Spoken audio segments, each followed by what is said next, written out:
Hello to all the Geek Enthusiasts and Nerd Aficionados. This is All Things Nerd, Season 3, Episode 32. On tonight's show, we're going to be talking about the Wheel of Time casting. Yes, we have a cast now, and what our thoughts are on it, good or bad or indifferent, I guess.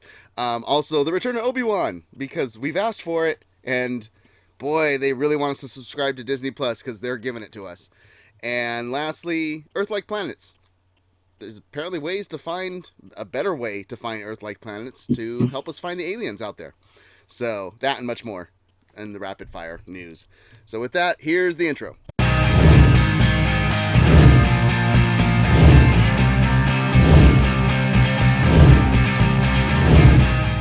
Hello to all the geek enthusiasts and nerd aficionados. It is I, MS5150 here, again with another All Things Nerd podcast, Season 3, Episode 32. You can catch this podcast on Stitcher, Apple Podcasts, anywhere that you generally listen to podcasts, or over on YouTube at the Malice Corp channel, where you can actually watch the edited version of this cast and see all the fancy little graphics to pop up. I am your host for the show. This show is brought to you by malice-corp.com, so if you want to catch any other stuff that we do or talk about, head over to malice-corp.com and you can find all different types of shows and podcasts and articles and whatnot over there over the last 3 years. But I have two other gentlemen here on the cast with me because I figured, heck, why not bring the funnest guys on the show? Which gentlemen, I've been promoted. Yeah, which is probably going to make all the other people that aren't here mad because now I just called you the funnest. But when you go camping, we make fun of you. So if you're not here on the show. Yeah, camping. The Sonic Vader. I mean, to be fair, we were making fun of you when you were camping outside of Hall H. So I get it. Absolutely. But yeah, you have me, MS5150. Also joining us on the show, we have Icy Zorro. How are you, sir? Fantastic. I think. Yeah, pretty good.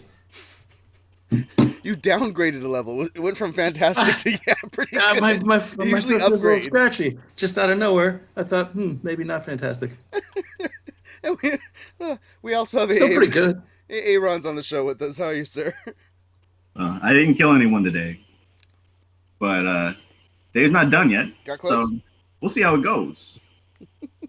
And we have. So you'd have to say that today was a good day. He didn't even have to use his AK. Commander Root also. Weeks in a row that I've used that joke. I think we've said it 20 times on this cast. I'm already? Pretty sure I used it with his sister last week. Possibly, quite possibly. Well, that's an enraged woman though, so she just. She's got a lot of pent up anger. Yeah, so it wouldn't surprise me if there's days that she has to use her AK. I would think she thinks that those are the good days. We're talking about Super Movie Freak, by the way, if you guys don't know. Like, who is this random sister that they're talking about like we know her? So yeah, if you watch the podcast and listen, then you should know who Super Hoovy and Freak is. Also, Commander Root and Freddy Bot are in the chat room watching. Thank you guys for watching. If you guys ever want to chit chat, you're more than welcome to. We like your thoughts and opinions. So, yeah. So the way we start this cast out is what we call our Get Your Geek On. Ain't nobody got time for that. Ain't nobody got time. Ain't nobody got time. Ain't nobody got time for that. Get Your Geek On is talking about what you've been doing for the last week in terms of geek, nerd, pop culture. What's been tickling your nerdy fancy, as we like to say, or as I like to say on this cast. Just the things that people should be checking out and looking at. I have nothing new. I'm still binging Arrowverse, and at times I'm like, this makes sense. I understand why this has been on the air forever, and it's fantastic. And then at other times I'm like, this is so infuriatingly stupid. Yes, then there are dips in quality. Big, long dips in quality. I got there with Flash and Arrow, and I went, you know what? I quit. I watched the freaking crossovers, and that's it. Me and Supergirl, dude, we're like this. Really? See, that's the one that infuriates me is Supergirl. I love Supergirl does nothing but get better as it progresses. You would think so at times, and then they make Jimmy Olsen the Guardian, and I'm like, what the hell is this shit? Dude, I know that's not freaking comic faithful, but good God, was it awesome when I found out. That was just, I love that they're keeping everything in house. and they don't need to expand. They don't need to keep throwing new people at it. I mean, because that's what made it so bananas to follow all of the other shows, was that they kept throwing for fan service, they kept throwing all these different people in there, and eventually they have a main cast of like 19 people. And that's true. The other three shows all have. I can't follow it because I can't take the time to enjoy the people that I like. I love it. I love the way that they did it, and like I said, Melissa Benoist. I don't know. Benoist. I just call him Mel because we're like this. Yeah, her take on Kara is amazing. Well, then you're gonna love, and I of course I'll love this as well. But you're gonna love the Jay and Silent Bob reboot. Oh God. Melissa Benoist is the new Chronic. Which one was Jay? Was Jay Chronic? Nice. Yes. Yeah. So she's the new Chronic. Yes. For the movie reboot of Blunt Man and Chronic in the film. Awesome. And Val Kilmer is Blunt Man. So. Well, I'm in. Which, to Kevin Smith, the reason that he's like, I literally have Supergirl versus Batman. So. Yep. And I'm in love. Oh, dude, I've been in love with her since like season 4 of Glee. Yeah, I can't. Like, I'm going to be useless for the rest of the cast because that's all I'm going to be thinking about is her dress. No, I just finished an episode that really, really just infuriated me because of the characterizations. It's when Dean Cain comes back from Cadmus. Oh, yeah. The one guy's like, should we really just be letting him like wander around? And they're all just getting super angry. And I'm just like, you guys work for a secret government agency. You're not that stupid that you would act that way, that you just be like, and so that episode bugged me. But other than that, yeah, I understand where the show gets better. It's setting it up for the emotional ties. That's all it really. It just was so over the top in terms of that episode, the way they were trying to do it. So, but enough about me and the Arrowverse. It's Dean Cain. How could you not go? Let him do whatever he wants. It wasn't that. Like It was the sister when they go, hey, you hacked into the system, and then he's like, well, I just want to see what my daughters were doing, and then the other sister going, and how dare you to, and I'm like, this is over the top on this factor, but I gripe, I complain, you guys come back and you keep listening to me do it more, so that's what I do here at times. Hey Ron, what have you been geeking out on for the last week? Well, I wasn't really geeking out on anything until today. Speaking of the cast of Supergirl and how much I love it, there were 3 new casting announcements for the new Mortal Kombat movie that's coming out in a couple of years.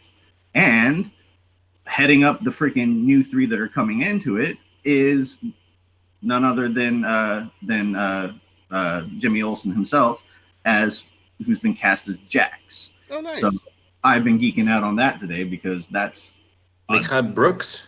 Yeah. Whoever Jimmy Olsen / Guardian, he's going to be Jax for the 2021 movie alongside. I just see him as what's her name's boyfriend from True Blood. That's true. We played a guy named Eggs. Yeah, but I mean, him and between him and the guy who's playing Liu Kang, I don't know if you guys saw the Raid Redemption. But he played one of the lead cops who actually died fighting what they call him, the Beast. And yeah, he's a really good martial artist, really good character. And between the two of them, I'm already I'm really hyped for this movie. So and we got another couple viewers joining us.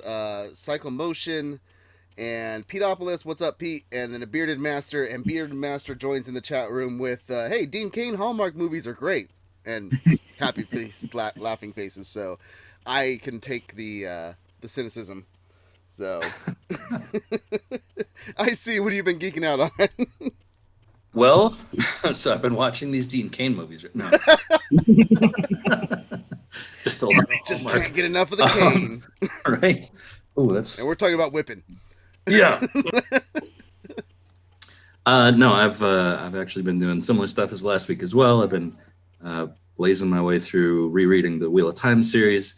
I just started book 6 earlier today. It's pretty much blazing. Yeah, yeah. Well, especially considering after, I think it was around the third one where we started at like 900 page counts per book plus. Um, yeah. Also been catching up on old WoW dungeons that I never played through.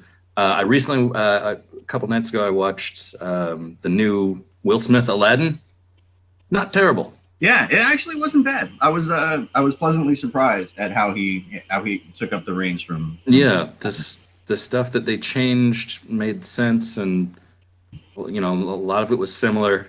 And honestly, Naomi Scott blew me away. I didn't think much of her after watching the Power Rangers movie, and watching her nail that role and own that role, it was amazing. It was great. Most of those people from the Power Rangers movie, the same thing. I mean, the guy from Stranger Things that was the main Power Ranger, the Red Ranger, and he's he's the asshole brother on Stranger Things. And I was like, man, if not for Stranger Things, I don't think he's a god awful actor. Yeah, yeah.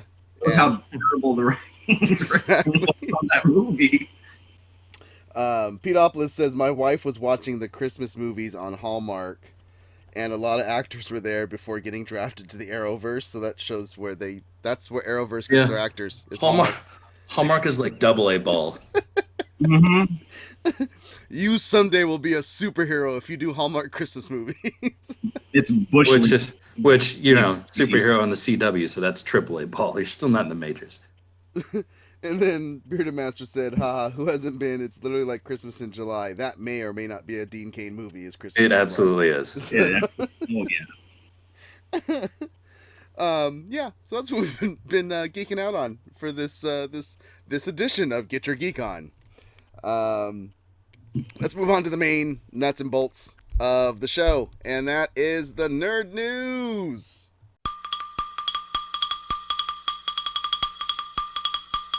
So first story that we're going to combat, Wheel of Time. We've been talking about it a lot. As you heard, I See Zorro. He's been reading it to catch back up again and binge it and understand what the flowers look like and how they smell and what everybody's belt buckles look like and stuff like that. So, so much scene setting. If you haven't read it, you don't get the joke. But if you read it, you'd be like, I totally understand what he's talking about right now. So, I need to hear Elaine's hair described in several different hues. It's like Stephen King on Adderall. We got the main cast of Wheel of Time, the Amazon TV show, before we had just gotten Rosamund Pike, or whatever her name was. Rosamund Pike was the only person cast as Moraine. And now you've got Joshua Stradowski, don't know who that is, has been cast in the role of Rand al'Thor. Marcus Rutherford, set to play Perrin Ibarra. Zoe Robbins playing Nynaeve. I can never pronounce her name right. Yeah, it's Nynaeve. Like, I've seen this glossary like 6 times in the last 2 weeks. Barney Harris will play Matt Calthan, and Madeline Madden will play Egwene Elvier. It's funny how fantasy names I have a better chance at pronouncing properly versus real names. That's true. That's true. Yeah, this is really sad. It's always I love it when series like this come out where there's actually somebody pronouncing this stuff. I guess that's more common now with audiobooks. But I remember back in the day, the first when was it Final Fantasy X, where we finally heard how Chocobos was pronounced. Yeah. And like half of us were like, "See, we told you." Yeah, and then there was still a fight afterwards on how to pronounce Titus or whatever the hell his name is. It's clearly Titus. Well, it was like, okay, I'm going back on the throw. Mixelplick, Mr. Mixelpitlick. Mixes Picklick, yeah. Yeah, popped up on Supergirl when I was watching it, and I was like, oh, that's how you pronounce it. Yep. And then immediately forgot. Yeah. Well, the problem is you have to say it backwards anyway. It's terrible. Yes. Yep. And Rurutu says, like, what are words? It's just tedious. what are words? Just a combination of sounds that we It's just meaning. Noises that we make that somehow make sense. You're just making up words. All words. I can't. Yeah, pretty much. I just love how I'm shoving air through my throat, and you guys get what I'm talking about. Mm-hmm. Exactly. But yeah, like I said, I've seen this glossary a lot recently, And so I'm waiting for people to hear things like, I've always read it in my head as Aes Sedai. No, apparently it's Aes Sedai. So I'm gonna have to get used to hearing all those stuff being pronounced differently than I thought. So, the first thing I took from this, a lot of unknowns, at least to me, Yes. and then Rosamund Pike. And that told me, whoa, they're copying Game of Thrones in how they're starting off this series. They're just going to go with one known name and then a lot of unknowns. And I think I pointed out, like, whenever we were talking about her getting cast as Moiraine, like, that's exactly what they need to do. I don't want to see people that I know in these character roles. Mm-hmm. If this ends up being as big as it's supposed to be, then it's going to make these people forever anyway. Rutu says she disappeared right after Gone Girl. I don't know if she got pulled into the world. And I think that was actually part of the movie, wasn't it? Yep. That's why Ben Affleck dropped off of freaking Batman for a while. They both just left. Gone. But what was your guys' thinking on that casting of them going with like I mean, yeah, you said you don't want to see known people, which I'm glad they're not going that route. This is hopefully they're great actors and you develop these characters by going with no names that don't need to be. Well, you know, some of the people in the Game of Thrones were great in those characters, not necessarily great as actors. What you mean? Nah, never mind. I'm not. Of course. I know nothing. I was gonna say, have you heard? Disney is very unimpressed with New Mutants and doesn't want it to see the light of day. So poor Arya. Apparently, Maisie can't get her name made elsewhere. She's been on like Doctor Who and stuff. She's decent. Yeah, she was actually really good on Doctor Who. I like the little immortal she played. Peter was sub-hype. But yeah, I don't know how much about. Or I mean, I don't know if you've read these, Aaron, but I'm glad they have the unknown people. But just looking at them, there's a couple of things I'm hoping for. One, Matt looks perfect. That dude looks mischievous as hell. That's gonna be great. I like the fact that they went with people of color for more than half the cast, because the world, as much as it gets described, that's clearly populated not just by white people. So I'm glad that they're going that way.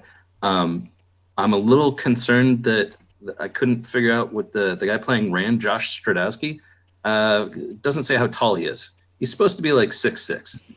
So hopefully I highly doubt that they're going to be. Doubt that they're going to be filling part of the role. Yeah.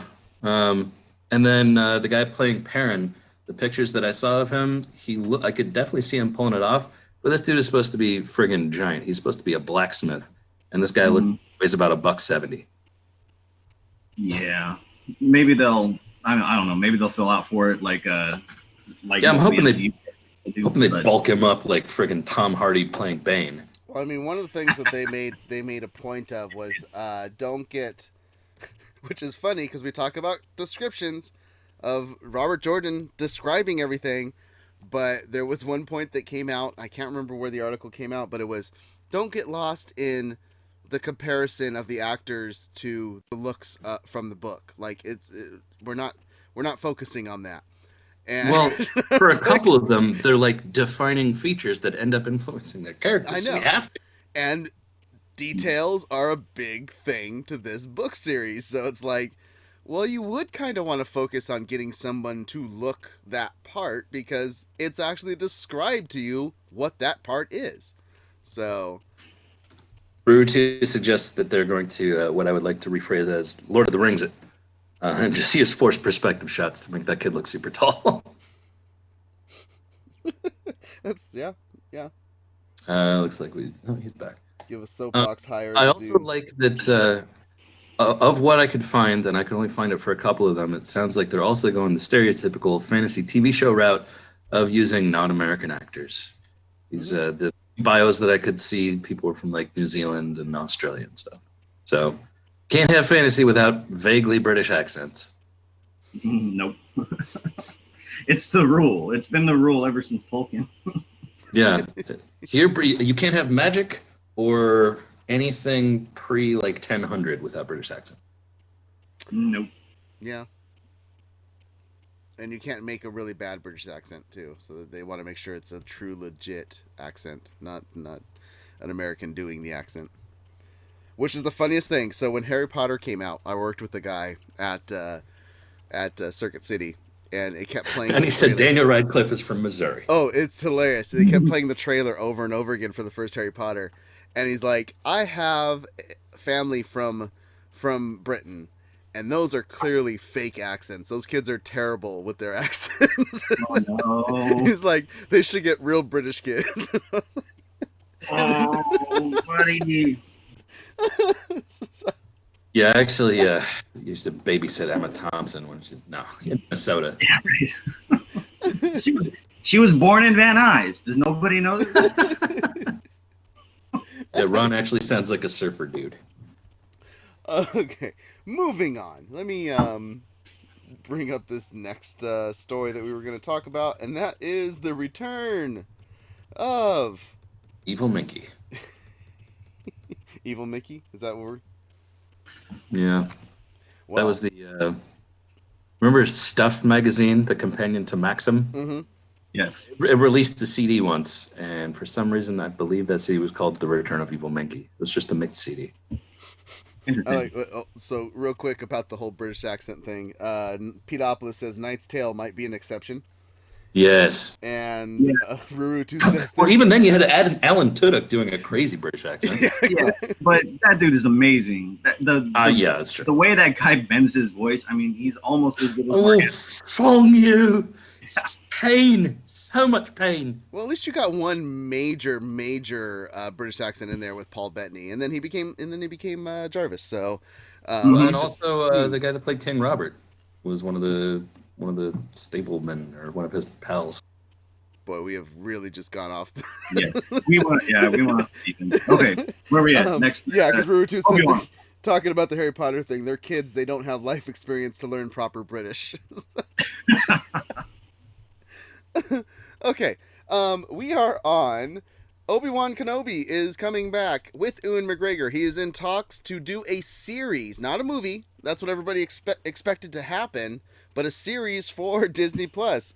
Disney Plus is going to keep throwing stuff at us until we just say, screw it, I'm subscribing for it, because it's already got me hooked, but at this point... Disney Plus is going to break into your house and steal your credit card until you sign up. Seriously. I gave up a long time ago. I'm sorry. Especially since they're pulling all the stuff off of Netflix. I can't not have that in my life. So yeah, it's gonna happen. Regardless, so that was even before Ewan McGregor came. And yeah, me and Ewan, we're also like this, just like me and Melissa. I can't say no to him. Can't do it. Not with that beard. Not with the Jesus look. No. Sexy Scottish accent. I love that when I found this on, I think it was Variety as well, that was talking about this. The picture that they used of Ewan McGregor was the Jesus Obi-Wan picture. Mm-hmm. Oh yeah, oh yeah, it's the Return of the King, baby.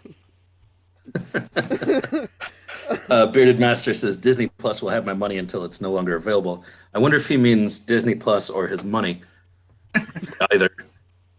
I don't Whichever comes first. I don't think Disney Plus will go anywhere. In fact, I just saw today that they partnered up with Charter Communications to get an algorithm together so that you can't share passwords. So they're gonna make everybody sign up for Disney Plus. Don't pull the what was it, Xbox 360 or Xbox One when they first announced it, and they're like, "You're gonna have to always be online, or you can't even play." Yeah. Or like, screw you. Yep. Don't pull one of them. And then we broke them. No, they made the mistake of freaking already partnering with Hulu. So I believe 99% of Hulu people have already shared their password with someone. Oh yeah, I don't have my password anymore. Yeah, so I don't think it matters. Says Peteopolis says Disney brands you with an A+ on your forehead with a hot iron 2 minutes after you subscribe. So that's how you get your entrance into Disney. No, this is how we're all gonna get the mark of the beast. No, you know what's gonna happen when you Because the subscribe. beast is Mickey. When you subscribe to Disney Plus, because they're trying to roll out the wristbands at Walt Disney World and make everybody spend the $20 on them to be able to get your fast pass and everything. When you subscribe to Disney Plus, then you pay extra and you get your wristband so that you can actually scan in to get in to be able to watch any of the shows on there. Oh man. It's a conspiracy. They're bringing about the end times. But what do you guys think? Okay, so all it says, the only details are that Ewan McGregor is in talks to return as Obi-Wan. It doesn't say it's an Obi-Wan series. We all assume it would be, but I don't think it's going to be.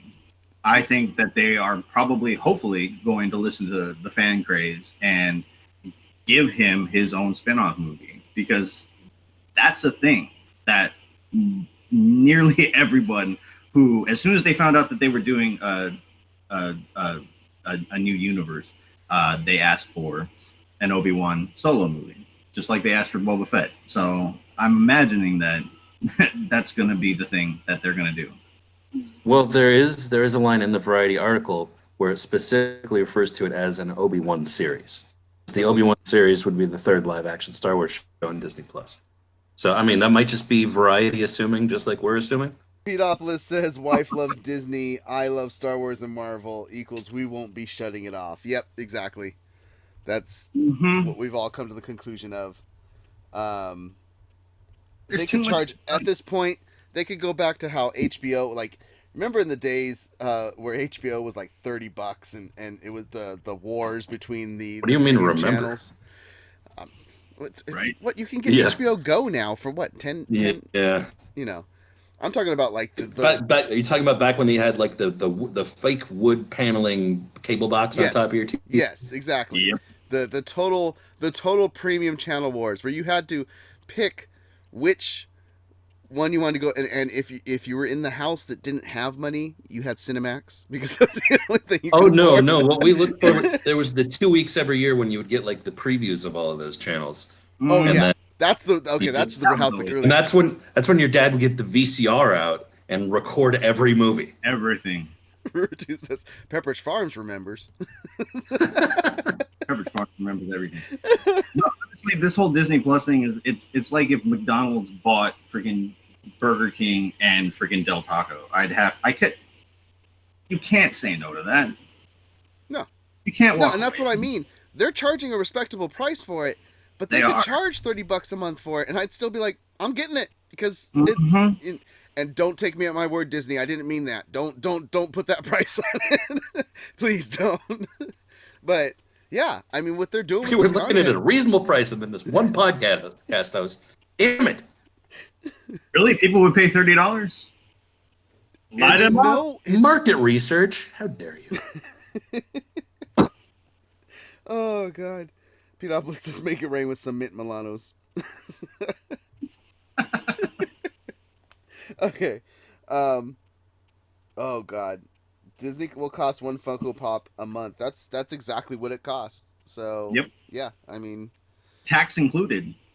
yeah. So okay. Last major story, I just thought was an interesting one, and I don't know. You guys can tell me what you thought on it.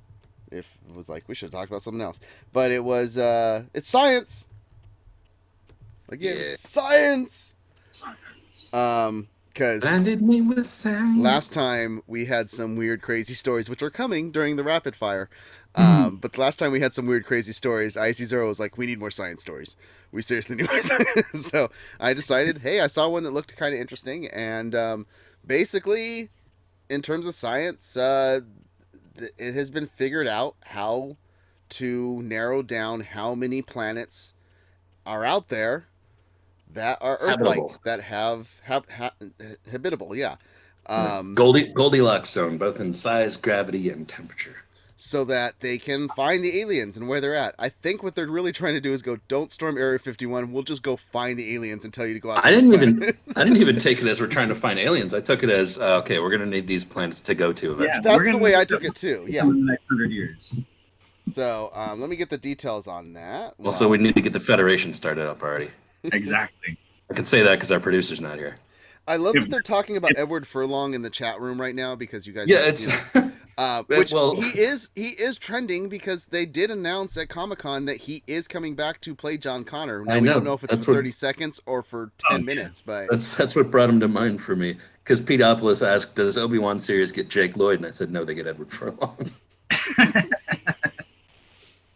We don't want Edward Furlong. And then Pete responded with, Edward Furlong. That's a name I haven't heard in a long time. Yeah. Is that the Obi-Wan doing?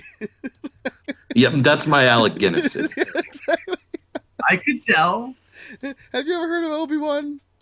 Oh, no, that's a name I haven't heard in a long... yeah. Again, Pepperidge Farms remembers, so. Oh. Now give me your Bridge Over the River Kwai impression of Alec Guinness. Oh. I can maybe we pull just out lost some all of our Brando millennials because or they have no Apocalypse idea Now. what the Bridge Over River Kwai is. So... Okay, maybe Brando, Apocalypse Now. Nope, still can't. Let me get to the details of this story. I would need to be way more sweaty. And a lot less light. For the Brando impression, not for details of the story. Well, that took a left turn. A hard left. Oh my god. Okay.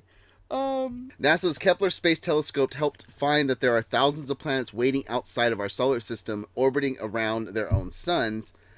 And over the 10 years that it scanned the skies, they were able to find slight dips in light that happen when the planet moves in front of a star, which can be used to understand those planets' sizes and characteristics, which help them better understand which planets actually fit the mold. And that's how like I said, how I took it as well, that hey, we can go to these planets and live on them. We don't have to terraform them like Mars. It says Kepler discovered... Well, even Mars would count as being in that Goldilocks zone. Yeah. We still don't know how many of them have water, but yeah. It says Kepler discovered planets with a wide variety of sizes, composition, and orbits. This is from Eric B. Ford, the professor of astronomy at Penn State and one of the leaders in this research. He said, we want to use these discoveries to improve our understanding of planet formation and to plan future missions to search for planets that might be habitable. However, simply counting exoplanets of a given size or orbital distance is misleading, since it's much harder to find small planets far from their star line to find large planets closer to their star. So, not only were they looking at size, but they're looking at like distance from the star. What the it's I don't. It's science, but yeah. It's like Zora was talking about, that Goldilocks zone that we're in is something that they've used as a model to find the other exoplanets. And isn't this like them proving Einstein too? Einstein, right? By the way, his relativity. His theory that the mass of a star can sometimes will bend the light, and that's why we can see. That's how we can tell how far that star is behind it. And how far it is in relation to the star by testing the bend of that light. So yeah, it's a phenomenal thing that they found. I love it, and I mean, honestly, the more chances I have to find aliens in my lifetime, the better. So bring it. Yeah, and that's what they said. Scientists can now use the findings to comb through the rest of the universe, looking for planets that look like our own, with the hope of launching a major mission to study them. How ambitious that mission needs to be will depend partly on just how many planets there are waiting to be found, and so the discovery will help to decide the scale of that search. So, yeah, we can burn out this planet now, because we have other planets that we can go to that we're finding. Yeah, just as soon as we invent, faster than light travel. Otherwise, it would take, hundreds of generations to get... we'll send Walt over there first, Walt Disney, to start everything, because he's already frozen, so... Yeah, I mean, him and his spider bot underneath the freaking Matterhorn. Yeah, they can go. Pete says, did Alec Guinness look in the telescope and say, that's no moon? Of course he did. And if he didn't do it before he died, they at least played the freaking recording. So this is one that I heard about. I think it was like a year and a half, almost 2 years ago, and I think it was from Kepler data. Is that there was one star that they were kind of looking at that the light fluctuations were irregular, which was weird because that planets tend to be fairly regular. They don't move in chunks. They're big spheres. And the theory there was that with irregular changes in the sunlight blocking between us and that star, had to be some sort of artificial construct. Oh yeah, I remember reading that too. Yeah, the so theorizing a cage around the sun. Yeah, They actually called it for a little while. I think I remember reading that it was a Death Star. They called it the Death Star. They were like, somebody made an artificial moon, or there's a space station out there. That is yeah. So that was hilarious. I think eventually they disproved it and found. I don't want to know that. The actual reason, but I don't remember why. No. No. Sorry. Here I am ruining dreams. But yeah, the main thing that I took away from this article, what really surprised me, was how many friggin' planets are out there, and how likely they are, or how likely each star is to have one in our habitable zone. They said it was somewhere between every planet and half the planets. Oh yeah, roughly. Oh yeah. They said they estimated that there would be planets around every star, but that like anywhere from a quarter to half of those planets would be in the habitable zone. And so if we were to send missions out, thousands of years from now, they should pack more than they thought. Yeah. Well, you got to think about the chemical composition of the planets and everything like that, the atmosphere that's around it. So, yeah, I mean, I don't doubt that they're right. I think it's leaning more towards all of the planets than half of the planets, honestly. But it's just a matter of whether it's all Earth, the stars, yeah. Whether it's an Earth or whether it's a Venus. That's the Exactly. Yeah. But it was still kind of cool that they can now narrow it down. They've come up with new ways to. Well, okay, and yeah, so that was the part that I didn't quite understand about this article, because they explained that essentially what they did is they took some supercomputers and modeled out their own brand new universe and figured out roughly how many planets would have formed during that. Then they did a fake Kepler telescope from the mini Earth in that fake universe and figured out how much that would miss on those things, and then figured out the percentage, the ratio there, and then applied that to the data they already had. This is some crazy scientist shit. Yeah, it's like if they have a known point at the beginning, or at least it's semi-fixed as far as they're concerned, and they have a known endpoint, then yeah, they can definitely model something like, against that. That's actually kind of brilliant. Yeah. So this is why I trust scientists. Yeah. Science! And this is why I bring these two on, because you saw me. I just sat there and was like, okay, talk. Cool. Go. Meanwhile, Pedopoulos brought up that there was some mention recently of a black hole with glowing light around it. And I think that was the article that there was infrared light fluctuations to the black hole. I saw that too. So it was odd fluctuations that they've never seen happen with the black hole before. Yeah, well, they actually got a picture of the first black hole, the very first picture of the black hole not too long ago. So yeah, you should listen to the show. We talked about it. That took. It was on one of our previous episodes. We didn't have Air on there, so I want to hear his thoughts.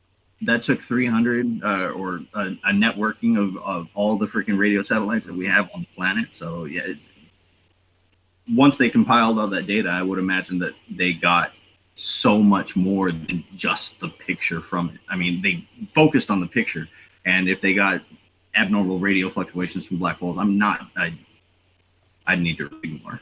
They were able to make 3D images of it because they got different angles. And so yeah, and it's brilliant. And when they color it properly, they put it on all those hippies walls with some black lighting to it. It really trips you out. It's amazing. Oh yeah.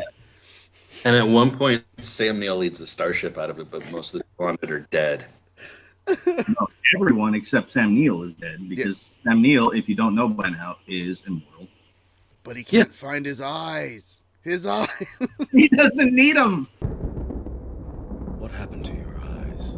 Where we're going, we won't need eyes to see. Oh man, that's my second Event Horizon reference here. Okay.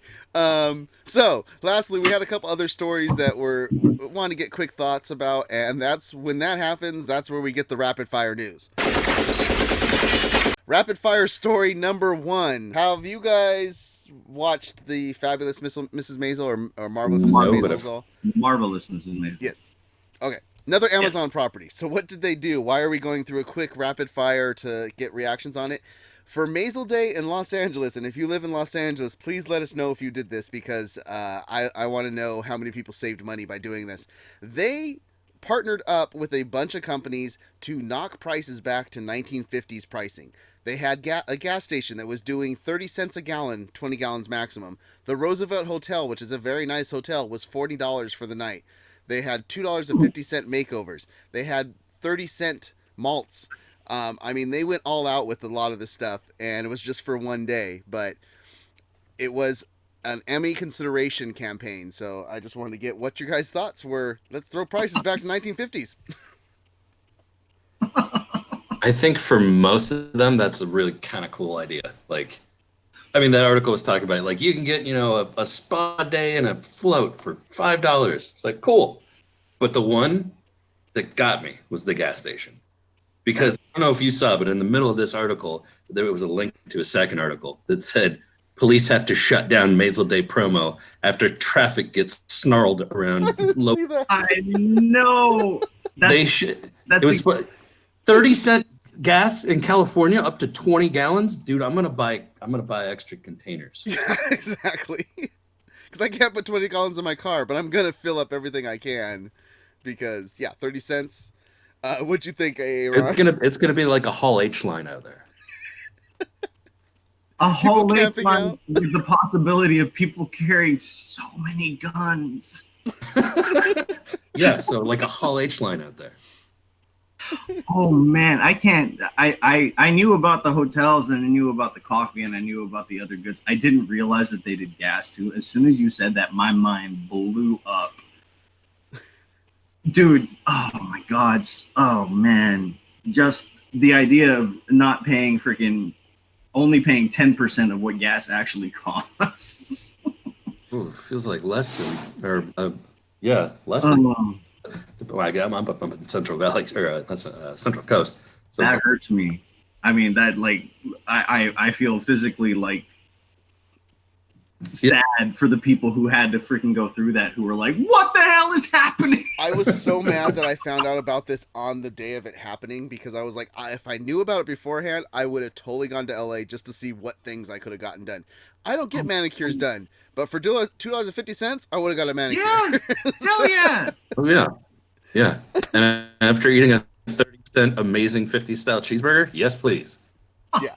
I'm gonna give you the full list of things. So I know this is rapid fire, but this is just too good on what the stuff that they were doing. Manicure $2, makeover $2.50, dry bar hairstyling $2, haircut $3, shoe shine 75 cents, haircut $2.50, corned beef pastrami or turkey sandwich 99 cents, pink vanilla cupcake 25 cents, malt 30 cents, pastrami sandwich 99 cents, turkey sandwich $2. Croissant, 50 cents. Glass of champagne, $2. Scoop of ice cream, 80 cents. Reuben sandwich, 85 cents. Macaroon, 25 cents. Scoop of ice cream, 25 cents. Slice of pie, 30 cents. Milkshake, 30 cents. Burger with fries, 50 cents. ML's Drive-In. Hot dog, 59 cents. You can get a burger with fries for cheaper than a hot dog. It's got to be an amazing hot dog or a crap. Dude. It is from Pink's Hot Dogs. It's from Pink's, yeah. See's Candy, 1 pound box of chocolates, $1.50. Hollywood Improv, 1 admission, $1. And then 1 night stay at the Roosevelt and at the Sportsman Lodge were both $40. So yeah, you could have made a really good day of, taking $100 with you and being like, I'm locked in for the entire day and just getting a bunch of stuff done. I would have come home with 1 fewer foot. Rurutu says hoard gas like it's always sunny. I would have ended up with diabetes. Oh man, that's a thing to miss, man. I would have booked rooms at the Roosevelt for as many nights as I could afford, and then just sell them. one night. It was just for that one night. Yeah. I looked at that too. I was like, wait, if I go and I book it today, can I? No, it's just for that specific night. I could make a lot of money doing that. Yeah, because Roosevelt's it's a nice hotel. So yeah, it's usually like $200 a night or something. Yeah. For the That wasn't very much of a rapid fire story. So rapid fire story number 2. Joaquin Phoenix gives his inspiration for his laugh from the Joker, and he is... Where's that? I lost it. He said, I saw videos showing people suffering from pathological laughter and a mental illness that makes mimicry uncontrollable.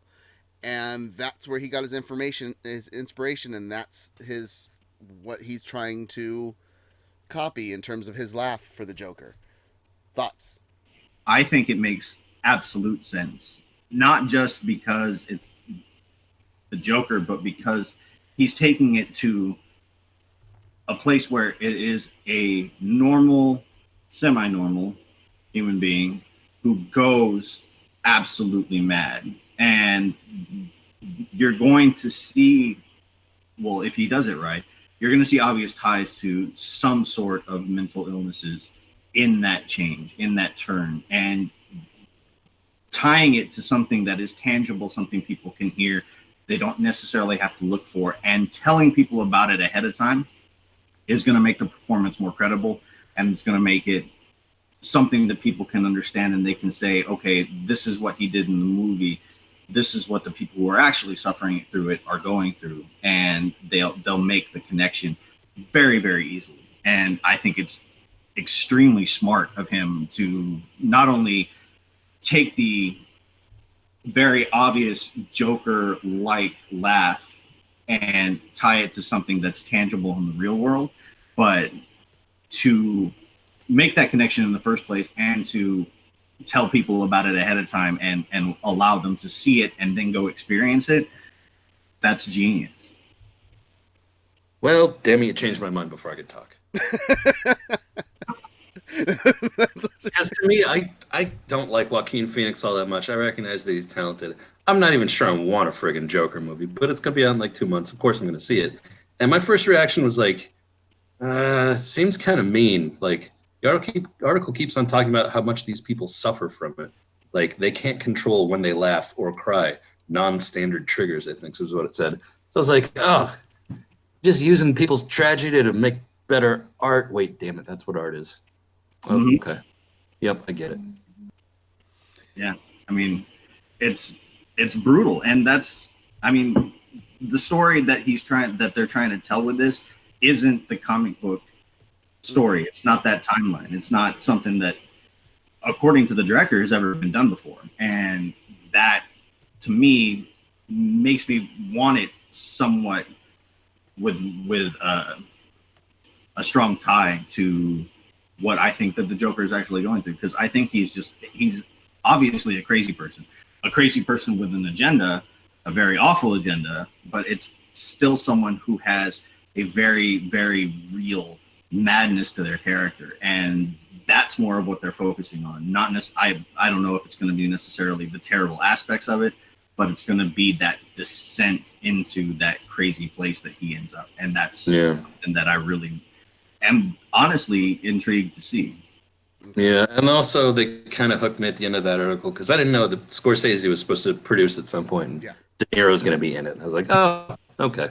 Yeah, Rurutu says this belongs on TV, not in theaters. It's Earth 10,000, but I still think it's going to be a phenomenal film, so we'll find out. I mean, it's already generating Oscar talk. I mean, that's something big that you don't see tied to a freaking you've seen tied once to a superhero movie or a supervillain movie, and that's, I mean, it's a big thing. Same character. Huh? It's not a comic book movie. They've said that, but here nor there. Rapid fire story number 3. So autonomous trucks have been driving on the freeways 115 miles for the last few months for the UPS, and nobody knew. So UPS Autobots assemble. Yeah. UPS announced on Thursday that its venture capital arm had made a minority investment in Too Simple. The announcement also revealed that since May, Too Simple autonomous trucks have been hauling UPS loads on a 115-mile route between Phoenix and Tucson. Yeah. At least they're doing it where there's nothing to hit. Mm-hmm. Exactly. That's all you can think, right? Yeah, I mean, they got to do test runs somewhere. It's got to, long haul trucking. I just love that they've been doing test runs without anybody knowing for months. Yeah, I don't know how they got away with it, honestly. I mean, what are they supposed to put up a flyer? No, but it's Tucson today. It's something that people are really looking forward to when it comes to tech. So it's surprising that it went under the radar for as long as it did. Because I mean, and it would still be under the radar if they hadn't actually announced it themselves. Yeah, I mean, you see Tesla's freaking all about freaking telling everyone everything that they're doing. But even if they hadn't, people still watch Tesla a lot. And I think that might have something to do with it, is the fact that UPS isn't necessarily on the forefront of technology the way that they're obviously trying to be. And so I can see that maybe we wouldn't necessarily go, oh, maybe they are trying things that we don't expect them to, because it's freaking UPS. So maybe that's how, but Jesus Christ, it's a trip to know that they've been doing it for so long. Yeah. No, and I'm assuming they're doing it much like, what was it, the Google Maps car that was driving around for like 4 years with no driver? I mean, there was somebody in the car just in case. Mm-hmm. He did like 4 years worth of autonomous driving. It's probably the same thing. There's somebody sleeping in the twin size bed in the back. Yeah, I mean, I will take that job. Yeah, hell yeah. Rurutu says, tested in Montana. I bet the government knew. They just didn't tell people, and they paid them to keep quiet. Of course the government knew. Okay. Rapid fire story number 4 to finish up the day. Oscar Mayer makes what's called the ice dog. What is the ice dog? It's an abomination. Sandwich. It's an ice cream sandwich with candied hot dog bits, hot dog sweet cream, spicy Dijon gelato, and a cookie bun. Thoughts? Is there some way for me to put up nope memes on the screen? Candied hot dog bits? No. They say the road to hell is paved with good intentions. But I can't see a decent intention behind this. No. You remember me talking about a descent into madness? This is what it looks like. And probably because I'm never going to find out, probably what it tastes like. I am curious. This was Dante's snack while he was writing the Inferno. Seriously, this is what Virgil gave him. This is what we eat down here. By the way. even the platonic deal of this, the shadow on the wall, tastes terrible. And to go along with this was something that happened back in July. But once I showed this to people, quickly Super Hoovian came back with French's gelato mustard ice cream. So people are wondering what, like bubblegum and freaking bubblegum and happiness or something like that that are in the article. No, dude, no. I believe it's cyanide and happiness. Peteopolis says cleans you out faster than a glass of Metamucil. And a Roto-Rooter. Without fiber, too. Dag nabbit, where's the Taco Bell ice cream, man? Okay. In hell where it belongs. Yeah. So there was a tweet because her bringing up telling us about the French's ice cream, the mustard ice cream.